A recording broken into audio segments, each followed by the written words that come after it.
À Vienne, les rues commerçantes ont presque retrouvé leur fréquentation habituelle. Depuis ce lundi, l'Autriche a entamé son déconfinement. Les magasins, mais aussi les écoles et les musées ont pu rouvrir. Les élèves doivent toutefois se faire tester toutes les semaines.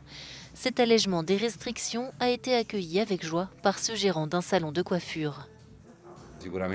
Bien sûr qu'il était important de rouvrir car nous devons travailler. Désormais, pour se faire couper les cheveux, les clients doivent présenter un test négatif au Covid-19, une première en Europe.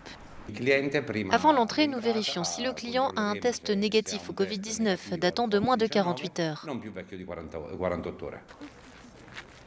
Et pour rendre cela possible, l'Autriche a augmenté massivement le nombre de centres de dépistage gratuits.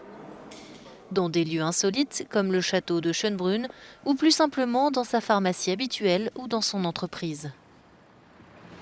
Ce test d'accès est une grande innovation. S'il fonctionne, cela signifiera que nous testons chaque jour un pan très large de la population.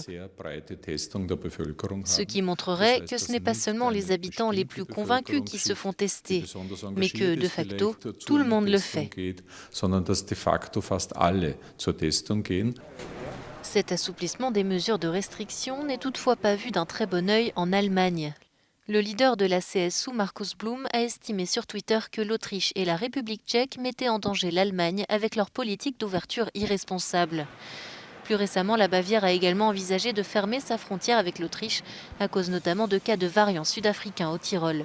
Entre-temps, l'Autriche a renforcé ses contrôles frontaliers et défendu sa nouvelle stratégie.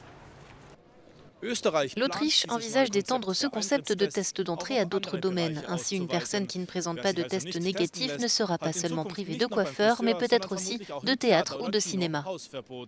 Johannes Blechberger, Euronews, Wien.